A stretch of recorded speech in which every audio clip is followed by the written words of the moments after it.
धर्मनगरी प्रयागराज में 45 दिन तक चले महाकुंभ ने सनातन और भारतीय संस्कृति को दुनिया भर में फैला दिया।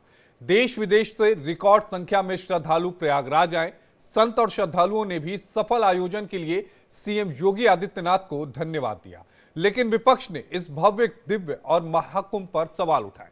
वहीं सीएम योगी ने विपक्ष को करारा जवाब देते हुए कहा कि यह ऐसा आयोजन था जिसे लंबे समय तक दुनिया याद रखेगी।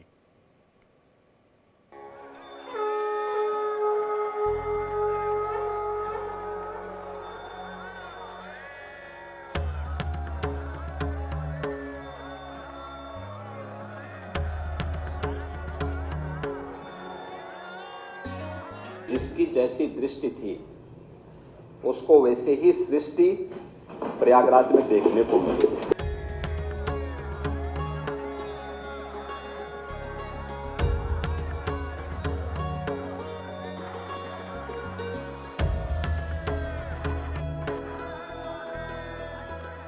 पहला आयोजन है जिसको दुनिया के मीडिया ने सराहा है।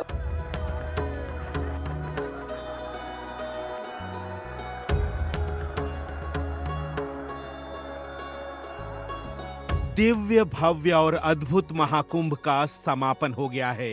साधु, संत और श्रद्धालु अमृत स्नान कर मां गंगा का आशीर्वाद लेकर संगम से विदा हो गए हैं।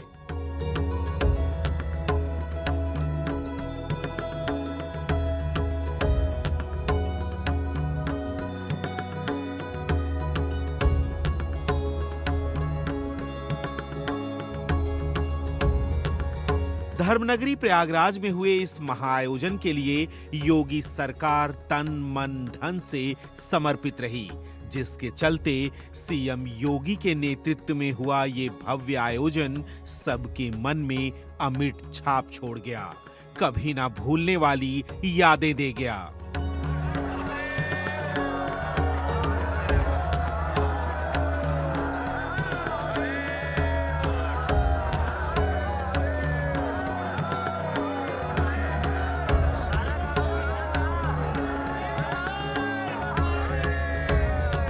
ये कुछ ऐसा हुआ है जो बीते कुछ दशकों में पहले कभी नहीं हुआ।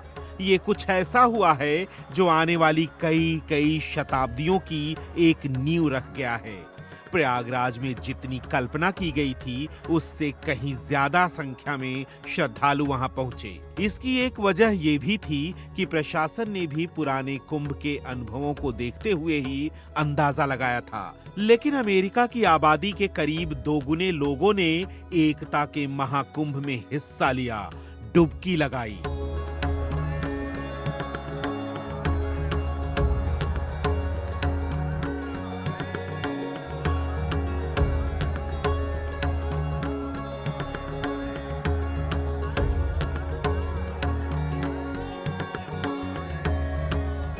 धर्मनगरी प्रयागराज में हुए इस दिव्य और भव्य आयोजन की धमक पूरी दुनिया में सुनाई दी। हर ओर इस महाकुंभ की चर्चा हो रही है, जहां एक ओर पूरी दुनिया इस बात का जवाब ढूंढने में लगी है कि प्रयागराज में हुए इस आयोजन में इतनी बड़ी संख्या में कैसे लोगों का जमावड़ा हुआ। करीब 65 करोड़ लोगों ने कुंभ में स्नान किया। वहीं विरोधियों और विपक्षियों को प्रयागराज में हुआ ये दिव्य और भव्य आयोजन हजम नहीं हो रहा है, जिसके बारे में वो आयोजन से पहले से ही इसके बारे में दुष्प्रचार कर रहे हैं।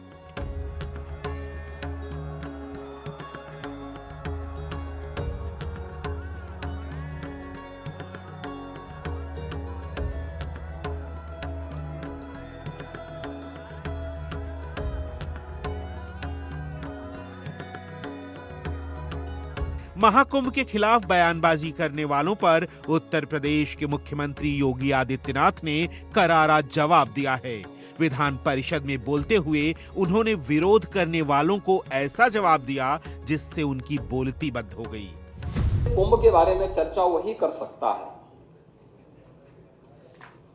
जो महाकुंभ का दर्शन किया हो और महाकुंभ की नगरी में जाकर के जिसने साक्षात इस सांस्कृतिक और आध्यात्मिक आयोजन में सहभागी बनकर के इस पूरे आयोजन में जो सहभागी बना होगा, महाकुंभ के बारे में, उसकी विवेचना के बारे में, उसके अलग अलग पक्ष के बारे में वही चर्चा कर पाएगा। भगवान श्री कृष्ण ने भी श्रीमद् भगवत गीता में इस बात का उल्लेख किया, ये यथा माम प्रवदन्ते तांस तथैव भजाम्यहम्, यानी मुझे जो जिस रूप में स्मरण करता है मैं उसी रूप में उसको दिखाई देता हूं। और मुझे लगता है कि जिसकी जैसी दृष्टि थी उसको वैसे ही सृष्टि प्रयागराज में देखने को मिली। महाकुंभ का आयोजन इतना भव्य इसलिए बन पाया क्योंकि इसके लिए सूबे के मुख्यमंत्री योगी आदित्यनाथ ने इस धर्म कार्य का जिम्मा खुद उठाया। यूपी के मुख्यमंत्री योगी आदित्यनाथ यूपी के बजट सत्र में विधान परिषद को संबोधित करते हुए महाकुंभ के इस दिव्य और भव्य आयोजन का वर्णन किया। उन्होंने कहा कि ये ऐसा आयोजन था जिसे लंबे समय तक दुनिया याद रखेगी। पहला आयोजन है जिसको दुनिया के मीडिया ने सराहा है और दुनिया की मीडिया की चर्चा मैंने कल भी की थी। मैं उसको बहुत लंबा नहीं खींचना चाहूंगा, लेकिन फिर भी चाहे वह the wall street journal America का हो, BBC लंदन हो, एक्सप्रेस ट्रिब्यून हो, द न्यूयॉर्क टाइम्स हो, राइटर्स हो, द गार्डियन हो, CNN हो, इन सब ने इस महाआयोजन की तारीफ की, इस महाआयोजन की तारीफ की। और यूनेस्को के निदेशक टिम कर्टिस ने भी महाकुंभ के बारे में कहा कि 2019 के कुंभ को यूनेस्को ने मानवता की अमूर्त सांस्कृतिक धरोहर के रूप में मान्यता दी। उन्होंने कहा कि इससे पहले 2023 में इसके सामाजिक, आर्थिक और पर्यावरणीय प्रभावों की निगरानी की जा रही थी। कुंभ मेला प्राकृतिक और सांस्कृतिक धरोहर के रूप में विश्व को एक नई दृष्टि प्रदान कर रहा है और वे स्वयं भी महाकुंभ के हिस्सेदार बने थे। योगी जी के नेतृत्व में शासन, प्रशासन और जनता ने मिलकर इस एकता के महाकुंभ को सफल बनाया। केंद्र हो या राज्य, यहाँ ना कोई शासक था ना कोई प्रशासक था, हर कोई श्रद्धा भाव से भरा सेवक था। मुख्यमंत्री योगी ने कहा कि ये उन लोगों को जवाब है जो जल के प्रदूषण और अन्य तमाम छोटी खबरों को लेकर आयोजन पर सवाल उठा रहे थे और दुष्प्रचार कर रहे थे। देश की जनता के लिए गंगा सबसे पवित्र है और विज्ञान कहता है कि बहता हुआ जल खुद को पवित्र करता रहता है। ये जो प्रदूषण की बात करते थे ना, ये वही लोग हैं जो अपने समय में कुछ कर नहीं पाए और हमें अवसर मिला तो डबल इंजन की सरकार ने सीसा मऊ के सिवर पॉइंट को सेल्फी पॉइंट बनाने का काम किया। एक भी बूंद सिवर आज के दिन पे मां गंगा में, कानपुर में नहीं जाता है। और यही बात उन्होंने कहा कि ये सिवर पॉइंट बनाने का काम किसने किया, सिवर वहां तक गिराने का काम किसने किया था? अंग्रेजों के समय प्रारंभ हुआ था। तो पश्चिम के जो विचारक आज हमें उपदेश देते हैं, अपने करतूतों को नहीं देखते। और उन्होंने कहा कि उसको जिसको ये दूषित कहते थे, भारत के सनातन धर्मावलंबियों के लिए वह मां गंगा आज भी उतनी ही पवित्र है और इसलिए उन्होंने इन सभी चीजों की परवाह किए बगैर, क्योंकि उन्होंने कहा कि यही नहीं, महाकुंभ में एक नया हिंदू विमर्श भी पैदा किया है। ये पश्चिमी आधुनिकता जिसे तूने दूषित किया वह भी हमारे लिए पवित्र है, क्योंकि यही हमारी सुरसरी है जो बहते बहते हरेक को पवित्र करती रहती है। और विज्ञान भी तो यही कहता है कि बहता हुआ जल अपने आप को पवित्र करता रहता है। यूपी के सीएम योगी आदित्यनाथ ने विधानसभा में अपने भाषण के दौरान महाकुंभ मेले के सफल आयोजन के लिए सरकार की सराहना की। उन्होंने संभल में 56 साल बाद होने वाले शिव मंदिर में जलाभिषेक कार्यक्रम की चर्चा की और आरोप लगाया कि सपा शासनकाल में संभल के 67 तीर्थों में से कई को नष्ट कर दिया गया था। 26 फरवरी को संभल में 56 वर्षों के बाद शिव मंदिर में जलाभिषेक का कार्यक्रम भी हो रहा था।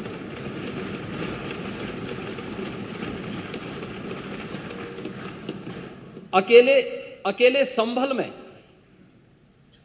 67 तीर्थ थे और 19 कूप भी थे, जिनको एक शरारत के तहत एक निश्चित समय के अंदर समाप्त कर दिया गया,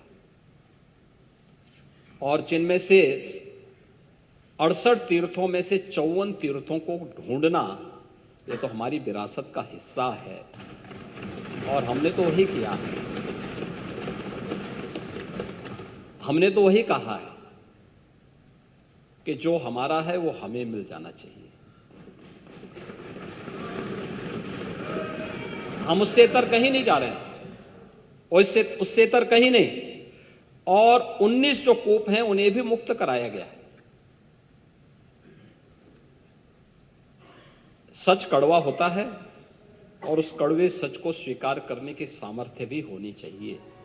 धर्मनगरी प्रयागराज में हुए जिस भव्य आयोजन पर विपक्ष सवाल उठा रहा है, उसे मात्र देखने भर से दुनिया नतमस्तक है। आज पूरे विश्व में इस तरह के विराट आयोजन की कोई दूसरी तुलना नहीं है, ऐसा कोई दूसरा उदाहरण नहीं है। इन करोड़ों लोगों को ना औपचारिक निमंत्रण था, ना ही किस समय पहुंचना है उसकी कोई पूर्व सूचना थी। बस लोग महाकुंभ में चल पड़े और पवित्र संगम में डुबकी लगाकर धन्य हो गए। Bureau report, India daily. और इसी पर बातचीत करने के लिए हमारे सहयोगी अखंड प्रताप शाही हमारे साथ लखनऊ से लाइव जुड़े हैं। अखंड, योगी आदित्यनाथ के उस बयान को भला कौन भूल सकता है जो उन्होंने सदन में कहा कि जिन्होंने जिस चश्मे से महाकुंभ को देखा उनको वही नजर आया।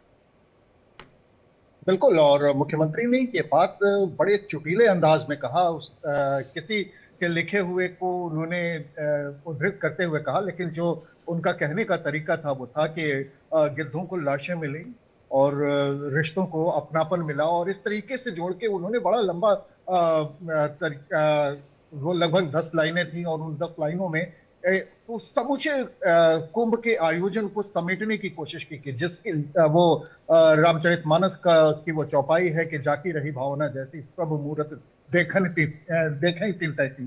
तो ये जो प्रभु की मूर्त देखने की जो लालसा थी, वो नजरिया था, उस नजरिए से लोगों को सब कुछ मिला। लेकिन ये बिल्कुल सही है कि महाकुंभ का आयोजन कई सारे विमर्श खड़ा कर रहा है। एक तो हिंदू विमर्श की बात, जैसा कि मुख्यमंत्री भी कह रहे हैं कि नया हिंदू विमर्श भी खड़ा हुआ। गंगा की पवित्रता को लेकर तमाम जो सवाल खड़े किए जा रहे थे उसका वैज्ञानिक आधार भी आया। गंगा के जल को लेके, उसकी पवित्रता को लेके, उसकी शुद्धता को लेके बहुत सारी बातें हुई, उसका भी वैज्ञानिक साक्ष्य प्रस्तुत किया गया। लेबोरेटरी के जो एनजीटी ने जो दिया था, उसके बाद फिर लेबोरेटरी के टेस्ट रिपोर्ट को सामने रखा गया कि भाई देखिए ये जो हम एल्कलाइन वाटर जो पीते हैं उससे बेहतर है, उससे बेहतर उसकी गुणवत्ता है। ये भी सामने आया। बहुत सारे पहलू एक एक करके बहुत सारे पहलू अखंड सामने आए, और आपने बड़ी अच्छी बात कही कि जाकी रही भावना जैसी प्रभु मूरत देखी तिन तैसी। बहुत बहुत शुक्रिया अखंड आपका जुड़ने के लिए। प्रयागराज में महाकुंभ का सफल आयोजन संपन्न हो गया, लेकिन 45 दिनों तक चले इस महाआयोजन में 66 करोड़ लोग पहुंचे। ऐसे में महाकुंभ के आयोजन पर पूरी दुनिया आश्चर्यचकित है। लेकिन सीएम योगी आदित्यनाथ ने इसके सफल आयोजन के लिए कैसे सालों पहले प्लान तैयार किया, महाकुंभ को भव्य और दिव्य बनाने के लिए सीएम योगी कैसे बार बार प्रयागराज गए और सभी कामों को तय वक्त पर पूरा कराया, देखिए ये रिपोर्ट।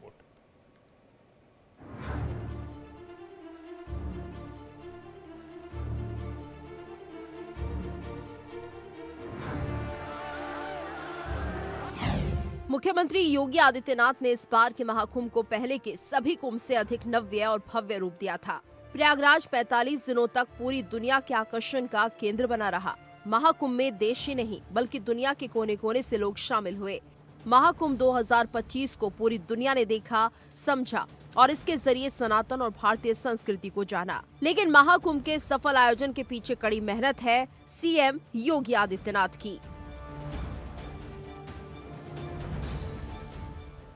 महाकुंभ 2025 साल 2012 में हुए महाकुंभ से करीब 3 गुना बड़े क्षेत्र में संपन्न हुआ। ऐसे में इसकी तैयारी के लिए सीएम योगी ने इस धर्म कार्य का जिम्मा खुद उठाया। योगी आदित्यनाथ ने इसकी खास प्लानिंग सालों पहले ही बना ली थी। प्रयागराज में गंगा के किनारे पूरा सांस्कृतिक शहर बसाया गया, जिसमें महाकुंभ की भव्यता आध्यात्मिक संस्कृति को एक अलग ही रूप दिया। प्रदेश की बागडोर संभालते हुए सीएम योगी अपने बिजी शेड्यूल के बावजूद बार बार प्रयागराज गए, एक एक काम का खुद निरीक्षण किया, अधिकारियों को निर्देश दिए। प्रयागराज महाकुंभ 2025 की तैयारी युद्ध स्तर पर चल रही है। आज हम लोगों ने एक बार फिर से यहां पर शासन और प्रशासन के भी उच्च स्तर के अधिकारियों ने आकर के प्रयागराज महाकुंभ की तैयारियों की समीक्षा की है, चल रहे कार्यों का निरीक्षण भी किया है। महाकुंभ को लेकर इतना अधिक दौरा किसी मुख्यमंत्री ने नहीं किया। बार बार प्रयागराज आकर अधिकारियों के साथ बैठक करना, अखाड़ों और संतों के शिविर में जाकर उनकी समस्या पूछना, फिर प्राथमिकता के आधार पर उसे दूर कराना साबित करता है कि मुख्यमंत्री महाकुंभ को लेकर कितना चिंतित थे। महाकुंभ के प्रति सीएम योगी के जुनून को देखते हुए देश के गांव-गांव में और समाज के हर वर्गों में जबरदस्त उत्साह दिखा। वो चाहे महिला हो, बुजुर्ग हो, दिव्यांग हो या बच्चे। इस महाकुंभ के दौरान आस्था के अमृत जल धारा में डुबकी लगाने को लेकर जो उत्साह और उमंग देखा गया, उसकी दूसरी कोई मिसाल मिलना मुश्किल है। सीएम योगी को 4000 हेक्टेयर में आयोजित महाकुंभ में 50 करोड़ लोगों के आने की उम्मीद थी। हालांकि महाकुंभ में 66 करोड़ से ज्यादा लोगों ने डुबकी लगाई, इसलिए महाकुंभ आयोजन के लिए योगी सरकार ने कोई कमी नहीं रखी। महाकुंभ के बजट के लिए योगी सरकार ने 6382 करोड़ रुपए आवंटित किए थे। बता दें, समाजवादी पार्टी सरकार के शासनकाल 2012 में महाकुंभ पर सिर्फ 1152 करोड़ रुपए खर्च किए गए थे। उत्तर प्रदेश जल निगम मेला क्षेत्रों में पीने योग्य पानी की आपूर्ति के लिए 1249 किलोमीटर लंबी लाइन बिछाई गई, तो 200 वाटर एटीएम और 85 वाटर पंप लगाए गए। प्रयागराज से जुड़ने वाले तमाम सड़कों पर 7000 से ज्यादा बसें चलाईं। महाकुंभ के आयोजन से जहां श्रद्धालुओं ने धार्मिक लाभ उठाया, तो वहीं महाकुंभ के आयोजन से हजारों परिवारों को रोजगार मिला। महाकुंभ से न केवल प्रयागराज बल्कि बनारस, अयोध्या, मथुरा और विंध्यवासिनी धाम में भी पर्यटन को फायदा पहुंचा। मुख्यमंत्री योगी आदित्यनाथ के नेतृत्व में महाकुंभ के भव्य और सफल आयोजन ने दुनिया को हमारी असीमित क्षमता से परिचित कराया है। पूरी दुनिया संगम नगरी में महाकुंभ के सफल प्रबंधन पर चकित है। इससे हर भारतीय का मस्तक गर्व से ऊंचा हो गया है। आज विश्व का कोई भी देश विशाल आयोजनों के सफल संचालन में भारत की क्षमता पर प्रश्न चिन्ह नहीं खड़ा कर सकता है। महाकुंभ की इस अविस्मरणीय सफलता के लिए उत्तर प्रदेश के मुख्यमंत्री योगी आदित्यनाथ बधाई के पात्र हैं। Bureau report, India daily. और इस पर बातचीत करने के लिए हमारे साथ हमारे दो सहयोगी, हमारे साथ नित्यानंद मिश्रा वाराणसी से हैं और हमारे साथ विमल श्रीवास्तव प्रयागराज से हैं। विमल, सबसे पहले मैं आपके पास आऊंगा। 30 सेकंड में अगर आपको बताना हो महाकुंभ की विशेषता, हालांकि शब्दों में समेट पाना बड़ा मुश्किल है, लेकिन जो इतिहास बना है उन इतिहास को अगर 30 सेकंड में अगर आपको बताना हो तो क्या कुछ कहेंगे? वही 30 सेकंड नित्यानंद आपके पास भी रहेंगे। शुरुआत विमल से। बिल्कुल, जिस तरीके से ये भव्य आयोजन प्रयागराज में हुआ है महाकुंभ को लेकर, तो ये तारीफ की जरूर की जा सकती है, क्योंकि देश क्या विदेश क्या सभी जगहों पर ये प्रयागराज का नाम जा रहा है। और मुख्यमंत्री योगी आदित्यनाथ ने जिस तरीके से ये आयोजन किया था, उसकी देश के विदेश में भी चर्चा हो रही है। तो कहीं ना कहीं जिस तरीके से 2012 में जो महाकुंभ हुआ था, उसकी तुलना में जो इस बार 2025 में महाकुंभ हुआ है, तो ये एक कीर्तिमान तो जरूर ला रहा है कि जिस तरीके से ये महाकुंभ का आयोजन हुआ और यहाँ पे 50 लाख से जो मुख्यमंत्री योगी आदित्यनाथ ने कहा था कि 50 लाख श्रद्धालु आएंगे, तो उससे कहीं ज्यादा 66 करोड़ से ज्यादा श्रद्धालु यहाँ पर माँ गंगा में आस्था की डुबकी लगाते हैं और उनका आचमन कर अपने अपने घर चले जाते हैं। विमल, योगी आदित्यनाथ ने 50 लाख नहीं 50 करोड़ बोला था, 66 करोड़ श्रद्धालु आए थे। नित्यानंद मिश्रा, आप क्या कहेंगे? कुंभ को बस मैं यही कहूंगा कि सनातन का सबसे बड़ा मेला वह मेला जिसमें देशवासियों को जो देश की जीडीपी के साथ साथ कई अर्थव्यवस्था संभालने का काम किया। जिसमें प्रयागराज समेत आसपास के जिले जैसे काशी, अयोध्या, जो कि कुंभ के भीड़ के जो छलकाव है उसके वजह से ही इतना तरक्की लोगों ने की। कई चीजें नई सीखने को मिली, चाहे वो होटल इंडस्ट्री की हो या रेडी पटरी की दुकान की हो। तो आस्था के साथ साथ कहीं ना कहीं रोजगार को भी बहुत बढ़ावा मिला। आस्था विश्वास का समागम था महाकुंभ, जिसे न सिर्फ देश बल्कि दुनिया ने भी देखा और दुनिया ने भी इसका लोहा माना, क्योंकि 66 करोड़ की अगर जनसंख्या अगर महाकुंभ में आती है तो वो रिकॉर्ड होगा अपने आप में। आप दोनों का जुड़ने के लिए बेहद शुक्रिया।